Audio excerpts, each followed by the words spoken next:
जहां पानीपत के समालखा नगर पालिका के प्रधान अशोक कुचल नगर पालिका अफसरों से तंग आकर पार्षदों के साथ 30 मई को धरने पर बैठने का अल्टीमेटम दे चुके हैं। उनका कहना है कि नगर पालिका के अफसर हाँ तो करते हैं लेकिन काम नहीं करते। इससे जनता में उन्हें और पार्षदों को शर्मिंदगी झेलनी पड़ रही है। समालखा के कई लोग ये कह रहे हैं कि 3 साल में भी रिजल्ट नहीं दे सकने वाले पालिका प्रेसिडेंट को अगर काम लेना आता होता तो शहर के ये हालात ना होते।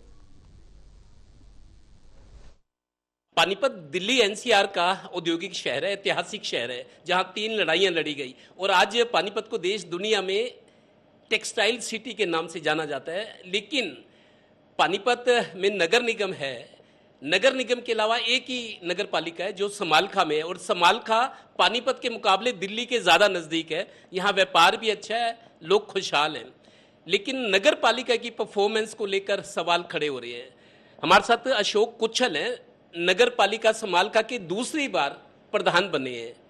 कुचल साहब, आपने ये बयान दिया है, ऐसे हालात क्या हो गए कि प्रधान को ये कहना पड़ रहा है कि पार्षदों को लेकर धरने पे बैठूंगा, जो मैंने लिस्ट बना के दी काम नहीं हो रही?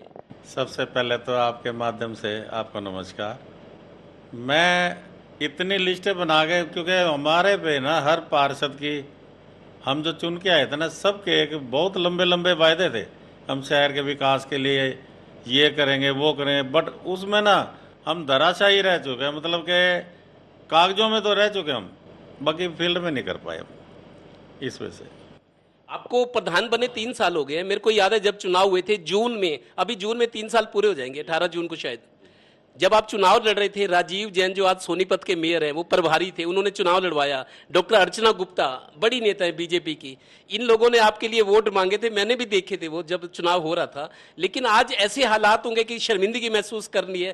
देखो सर, इसमें मैं एक बात तो आपको क्लियर कर दूं, हमारी सरकार ट्रिपल इंजन सरकार है। हमारे माननीय सीएम साहब, हमारे माननीय मुख्यमंत्री हैं, बहुत लाजवाब, बहुत मेहनती। और हमारे आपके माध्यम से एक बताना चाहता हूँ, हमारे समालखा के विधायक मनमोहन सिंह जी, जो कि ऐसे स्वच्छ, मेहनती और ईमानदार नेता हैं जो मैं सोचता हूँ कभी जीवन में देखने को नहीं मिलेंगे। उनकी खूब मेहनत रंग लाई है। अब काफ़ी समय से पड़े लंबित काम, सेक्रेटरी वगैरह जो काम नहीं करते थे, उनको उन्होंने चेंज किया। उनकी मेहनत ने अब खूब ज़्यादा मेहनत करे। समालखा को हम निगम या नगर परिषद का दर्जा देने जा रहे हैं, काउंसिल का दर्जा देने जा रहे हैं। कि आपका बयान है कि एमई एक म्यूनिसिपल इंजीनियर एसडीओ होता है और जेई, एसडीओ और जेई की इतनी हिम्मत के प्रधान की बात को ना माने और ये कहेंगे हम काम कर रहे हैं, वो तो वैसे ही बोल रहे हैं। नहीं सर, काम तो हाँ तो करते हैं, किसी काम में मुझे आज तक मना नहीं किया उन्होंने, बट कागजी कार्रवाई करते हैं। ये एक भी काम शहर में ऐसा नहीं दिखाते हैं। देखो, गली नालियाँ तकरीबन बनती है।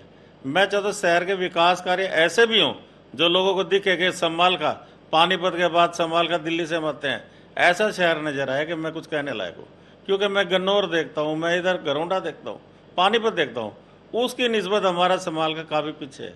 अब बरसात के मौसम आए हुए हैं, आप नाली गलियां को देख लो, अब पानी भरेगा, लोग हमें तराई तराई दुखी करेंगे, भाई तंग होंगे वो।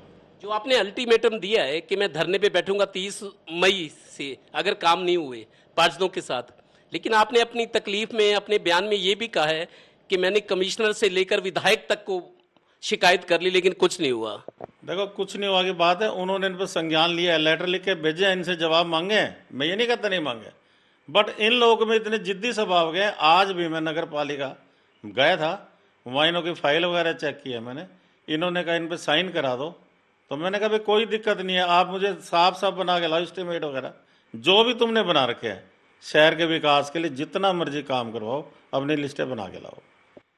3 साल आपको होने वाले, 18 जून को, 18 जून भी आ गया। शहर के लोग ये कह रहे हैं कि हम तो खाली हाथ रह गए। 3 साल पहले जब चुनाव लड़ रहे थे, बीजेपी के बड़े बड़े नेता वायदे कर रहे थे, लेकिन हम तो खाली हाथ रह गए। और वो ये कह रहे हैं कि अशोक कुचल ही अब कुर्सी पर बोझ बन गए क्योंकि कुछ कर नहीं पाए। हमें अपनी सरकार पे इतना भरोसा है, 3 साल का कार्य में विश्वास दिलाता हूँ, 6 महीने के अंदर आपको इस संभाल कर बहुत कुछ देखने को मिलेगा, बहुत कुछ देखने को मिलेगा, मैं विश्वास दिलाता हूँ। क्योंकि मुझे भी इस बात से परेशान हो गए, मजबूर हो गए, इन एमई टेक्निकल वगैरह की बात से मजबूर हो गए कहना पड़ा कि अल्टीमेटम दिया मैंने इनको, भाई 15 दिन के अंदर अगर तुम काम नहीं करते हो मैं तुम्हें बख्शूंगा नहीं, मैं धरने बैठूंगा। आपकी तकलीफ को चूंकि सार्वजनिक हुई है, मीडिया में आई है, मेरे को भी पता, मैंने भी पढ़ा, मैंने कुछ लोगों से भी बात की। उनका ये कहना है कि प्रधान जी कितने पार्षदों को, प्रधान जी के साथ 4 या 5 पार्षद हैं, उनको लेकर धरने पर बैठेंगे, बाकी लोग आपके साथ क्यों नहीं है? मेरे साथ कल इत्तेफाक की बात है, जितने पार्षद बैठे मैंने उसी टाइम जवाब मांगा था एमई वगैरह से, भाई बताइए आपने कितने एस्टिमेट बनाए, कितने काम टेंडरिंग लगाए हैं। अगर आप कहें तो मैं 17 के 17 पार्षदों के सामने लाके खड़ा कर सकता हूँ। लिहाजा समालखा में भी वही हास्यास्पद स्थिति है और लोग थोड़ा सा इसलिए भी परेशान है कि 3 साल तो गुजर गए, हुआ कुछ खास है नहीं। सहयोगी श्रीनिवास के साथ Devendra Kathoria, Total News, Panipat bureau.